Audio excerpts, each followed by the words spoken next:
Sebenarnya gini ya, walaupun Anda, ini kan dua pinjol yang saya bahas ini adalah pinjol yang cukup besar ya, pinjol yang raksasa banget. Mungkin teman-teman juga sudah mengerti lah ya soal Aku-Laku, soal Kredivo, itulah yang menjadi sumber ketakutan Anda hari. Tanya soal DC Aku-Laku dan DC Kredivo, ini adalah hal yang menyikapi tentang beberapa pertanyaan teman-teman tentang kedatangan debt collector ke rumah. Tapi teman-teman itu sudah terlebih dahulu dibaluti oleh rasa takut, dihantui dengan rasa yang mungkin sudah menghilangkan logika dan persi Anda untuk beradu argumen dengan debt collectornya atau menanyakan syarat-syarat lengkapnya. Di sini saya mau menjelaskan sama Anda syarat apa sih sebenarnya yang harus dilengkapi oleh debt collector dan bagaimana kita menghadapi mereka. Bertanya soal ini ketika mereka sudah ada di hadapan kita.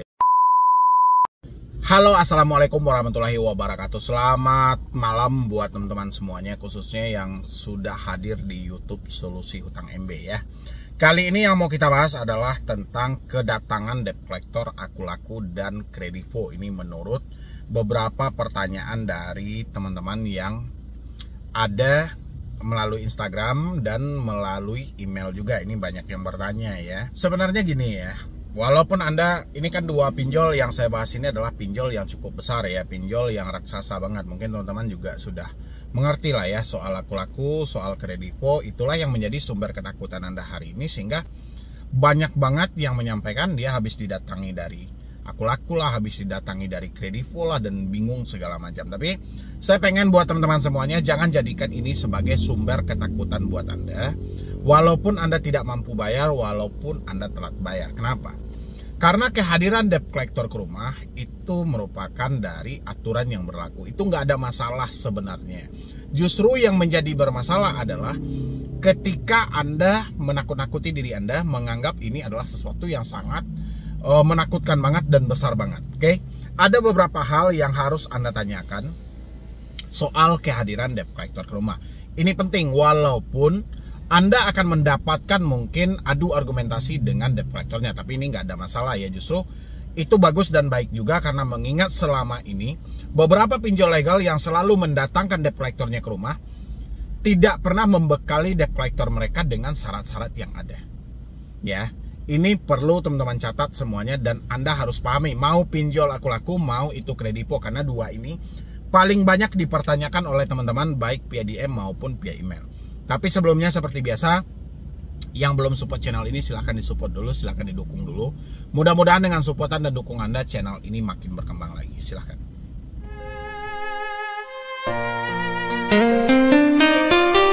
Oke, menyikapi tentang beberapa pertanyaan teman-teman tentang kedatangan debt collector ke rumah. Tapi teman-teman itu sudah terlebih dahulu dibaluti oleh rasa takut, dihantui dengan rasa yang mungkin sudah menghilangkan logika dan persi Anda untuk beradu argumen dengan debt collectornya atau menanyakan syarat-syarat lengkapnya. Di sini saya mau menjelaskan sama Anda syarat apa sih sebenarnya yang harus dilengkapi oleh debt collector dan bagaimana kita menghadapi mereka.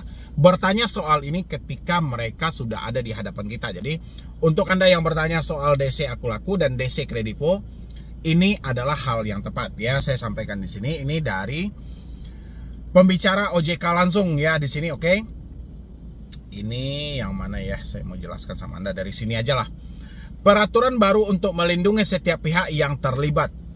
Juru bicara OJK Sekar Puttidejarot mengatakan dokumen yang harus disiapkan ini mulai dari kartu identitas hingga surat resmi dari perusahaan pembiayaan memberikan penugasan kepada debt collector tersebut. Sementara itu, bagi perusahaan pembiayaan sebelum melakukan aksi penagihan dan penarikan jaminan diwajibkan untuk mengirim surat peringatan terlebih dahulu kepada debitur terkait kondisi kolektibilitas yang sudah macet. Aturan ini pun ditetapkan oleh OJK untuk wajib dipatuhi oleh seluruh perusahaan pembiayaan multifinance leasing yang sudah terdaftar di OJK, bank maupun non-bank. Ya, jadi udah mencakup semuanya di sini. Ya, jadi memang yang paling pertama itu Anda harus diberi dulu surat-surat somasi, oke? Yang paling pertama harus Anda tanyakan adalah debt collector yang hadir ke rumah Anda itu harus menunjukkan kartu identitas resmi dari perusahaan pemberi pinjaman. Ya, itulah yang berupa IDCAR. Karena ini sangat penting banget. Debt collector harus wajib membawa kartu identitas resmi yang dikeluarkan pemilik perusahaan pemberi pinjaman, baik surat tugas dan sertifikat. Debitur bisa menuntut dan menolak penagih jika debt collector menolak untuk menunjukkan hal itu. Saya munculkan di sini. Ini Anda harus pertanyakan dengan jelas, walaupun kita harus adu argumentasi dan sering banget debt collector melontarkan kata-kata yang tidak pantas ketika kita menanyakan soal kartu identitas mereka. Tapi ini resmi dan telah diatur oleh OJK. Ya, debt collector itu harus dilengkapi dengan kartu identitas. Bukan saya mengulang-ulang video, tidak. Ini untuk menjawab semua ketakutan teman-teman, terutama tentang DC, Akulaku, dan Kredivo yang selalu menakutkan diri Anda untuk pihak-pihak ketiga mereka atau petugas lapangan mereka yang berkunjung ke rumah. Ya, yang kedua adalah penagihan tidak boleh memakan ancaman atau kekerasan atau mempermalukan debitur. Ya, di sini juga penting Anda harus ingatkan, debt collector dilarang keras memakai ancaman, kekerasan atau tindakan yang tujuannya mempermalukan nasabah yang cicilannya macet. Jadi untuk debitur yang dihubungi atau ditemui oleh debt collector terkait penagihan pinjaman dengan ancaman kekerasan, Anda bisa mengingatkan penagih untuk tidak melanggar etika penagihan sesuai peraturan Bank Indonesia. Ini sudah jelas aturannya, makanya kalau ada debt collector yang melakukan penekanan kepada Anda, seakan-akan cara menagihnya adalah memberitahu kepada semua tetangga Anda, berbicara dengan keras, dengan lantang supaya semua orang tahu, konsepnya mempermalukan. Tolong bukti rekaman videonya. Jangan takut. Walaupun Anda tidak mampu bayar, tidak sanggup bayar, tapi mereka juga harus memenuhi SOP yang ada. Mereka harus memiliki etika. Kalau di lapangan mereka tidak beretika, Anda jangan hanya melapor kepada saya sesuai dengan tulisan yang ada, tapi lengkapi juga lah dengan bukti-bukti yang valid. Anda kan ada handphone, tinggal bisa rekam video. Seperti apa sih percakapannya, supaya hal ini memenuhi bukti ketika kita ingin melaporkan mereka ke pihak-pihak yang berkait tentang hal ini. Ya, jadi nggak usah diawali dengan ketakutan, nggak usah diawali dengan kecemasan, santai dan slow saja.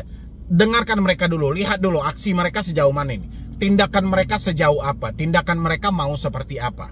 Kita usahakan tenang dulu. Dan di poin ini juga dijelaskan kalau mereka memang menggunakan ancaman kekerasan, jika masih berlanjut, Anda bisa melaporkan kejadian tersebut ke kantor polisi, ini paling dekat.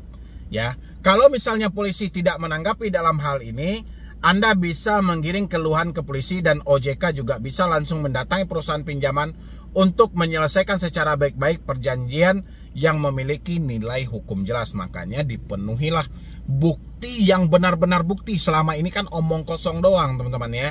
Itu kadang-kadang Anda ngirimin screenshot. Ini kan banyak nih screenshot. Betul, memang ada Kredivo dan segala macam. Tapi kalau bisa, ketika mereka datang, ini kan yang kita persoalkan dalam video kali ini adalah ketika mereka berkunjung soal DC, Akulaku, dan Kredivo. Ini Anda harus benar-benar cermat dan Anda santai aja, nggak usah rasa takut, nggak usah rasa cemas juga. Yang gagal bayar bukan Anda sendiri kok, tapi puluhan juta orang gagal bayar. Makanya Anda harus tenang dulu supaya kita benar-benar bisa si debt collector ini melengkapi semua SOP yang diminta dan sesuai dengan aturan yang berlaku. Jangan buru-buru panik. Kalau Anda sudah buru-buru panik, yang terjadi adalah Anda serba takut, serba minta maaf, serba salah, dan segala macam. Ya, dan satu hal lagi juga, jangan terlalu sering minta maaf pada debt collector. Debt collector itu cuma pekerja kok, bukan uang mereka yang Anda pinjam. Ya, kalau Anda pertanyakan balik, apakah kata maaf salah bang? Kata maaf nggak pernah salah. Kata maaf adalah kata yang sangat mulia dan sangat dibolehkan. Tapi jangan Anda ucapkan sama debt collector, nggak penting. Ya, karena ketika Anda telat, Anda sudah dibebankan dengan denda. Ya, Anda meminjam, Anda sudah dibebankan dengan bunga. Ngapain lagi harus kata maaf dan kata maaf? Sampaikan aja tidak mampu ya tidak mampu. Tapi sebelum berbicara, mereka harus menunjukkan bukti kevalidan identitas mereka. Benar-benar mereka diperintahkan oleh perusahaan pembiayaan tersebut. Ya, ini buat teman-teman, jangan sampai salah jalan nantinya gara-gara ketakutan Anda sendiri. Habis itu lagi untuk poin nomor 3, penagihan tidak boleh menggunakan kekerasan fisik maupun verbal. Ini teman-teman juga harus sematkan seperti apa sih pola penagihan fisik dan verbal, oke? Penagihan dilarang melakukan dengan menggunakan pemaksaan secara fisik maupun verbal. Jika hal ini terjadi, laporkan segera. Untuk debitur yang ditagih dengan menggunakan kekerasan, jangan ragu untuk menyelesaikan permasalahan ini dengan jalur hukum. Jadi kalau Anda sudah ditagih dengan kekerasan, mereka membentak dan segala macam, di saat itu pokoknya Anda jangan pernah ragu dan jangan pernah takut. Berhenti dulu bayar, bikin laporan dan kita proses mereka ke jalur hukum. Jangan serba Anda, bang ini ancaman nggak sih? Ini termasuk kategori gimana sih, harus bayar atau tidak? Kalau sudah mereka melakukan pengancaman kekerasan fisik maupun verbal, udah berhenti bayar. Ya. Kita proses mereka ke jalur hukum, tapi bukti-bukti ini harus valid kawan-kawan. Kalau tidak valid, Anda lihat seperti apa OJK melindungi pinjol-pinjol mereka. Makanya dibutuhkan bukti-bukti yang benar konkret banget supaya hal ini bisa kita angkat ke ranah hukum. Ya, jangan serba didahulukan dengan rasa takut, rasa cemas dan segala macam gitu loh ya. Pokoknya teman-teman, harus kita lawan sesegera mungkin. Nggak bisa kita biarkan lagi. Kalau kita biarkan, makin banyak korban-korban berikutnya gara-gara pinjaman online ini. Saya tahu Anda tidak mampu bayar, saya tahu Anda tidak sanggup bayar, tapi Anda tidak ukurannya diancam dan dicaci maki, dan tidak perlu juga Anda harus takut. Semua ini sudah ada yang ngatur dan sudah ada yang mengendalikan. Ya, soal tidak mampu Anda sudah ada risikonya yang jelas kok. Jadi nggak perlu panik-panikan. Ini yang paling sering Anda takutkan, tentang mereka menagih ke orang sekitar, menagih ke kontak darurat, menagih ke perusahaan, dan menagih ke teman-teman Anda. Nomor 4, dilarang menagih ke pihak yang bukan berhutang. Ya, di sini juga dijelaskan, biasanya peminjam akan memberikan nomor telepon dan nama orang terdekat seperti orang tua, saudara, dan teman dekat sebagai kontak darurat jika penagih tidak bisa menghubungi nomor debitur di saat nomor Anda tidak bisa dihubungi. Debt collector tidak diizinkan untuk menagih hutang kepada pihak lain seperti keluarga dekat dan orang lain yang datanya tercantum dalam ketentuan administrasi yang dilampirkan saat mengambil hutang. Ya, peminjam bisa mengajukan protes bila penagih juga ikut memburu bahkan menagih keluarga, saudara, teman sepeminjam terkait masalah hutang tersebut. Nah, inilah poin yang sebenarnya. Kalau ada saudara Anda, teman Anda yang dihubungi oleh debt collector dan mereka juga ikut ditagih, tolong catat nama aplikasinya dan Anda berhenti bayar. Gak perlu Anda bayar lagi kalau misalnya ada teman-teman Anda yang ditagih. Inilah yang selalu Anda takutkan tentang penyebaran data ya. Justru penyebaran data itu adalah menyelamatkan diri Anda. Anda masih mempunyai alasan yang lebih valid lagi untuk berhenti membayar. Ya, ini sudah sesuai dengan arahan OJK dan ini sudah sesuai dengan aturan yang berlaku.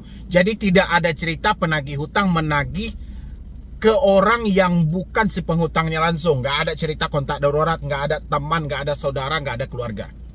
Ya, ini perlu disematkan dari teman-teman. Apabila kejadian ini Anda temui, dari pinjol mana Anda catat dan tolong berhenti dibayar. Ya, silahkan Anda isi di kolom komentar seperti apa mereka dan dari aplikasi mana. Habis itu, di nomor 5-nya tidak boleh meneror. Ya, inilah poin-poin yang selalu Anda pertanyakan.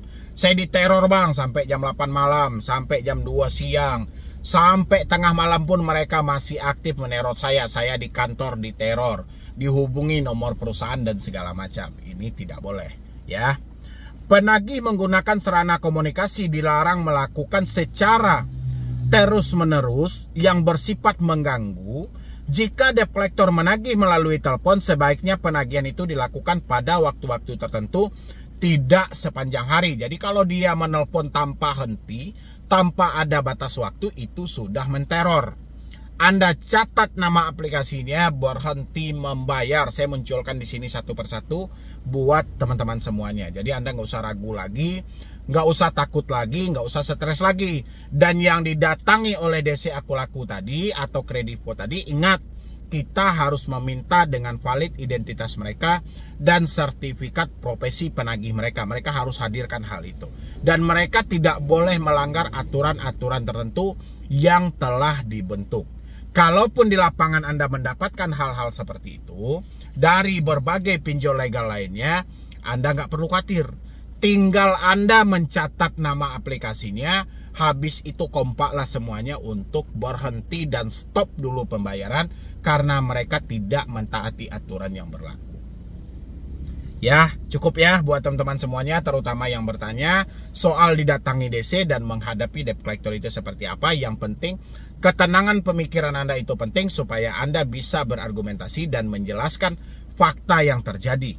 Kalau si debt collectornya bisa mengerti, syukur alhamdulillah. Kalau mereka tidak mengerti, abaikan saja mereka. Yang penting Anda telah menjalankan kewajiban Anda menjelaskan fakta yang terjadi. Ya, mungkin dari saya cuma itu aja. Mudah-mudahan ini bisa membantu buat teman-teman semuanya. Ya, silahkan Anda praktekin. Percuma semua ini kalau hanya Anda dengar saja, tapi Anda praktekin.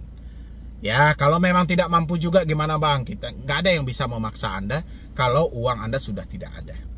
Ya, jadi sekian dulu dari saya, Medi Broni. Wassalam.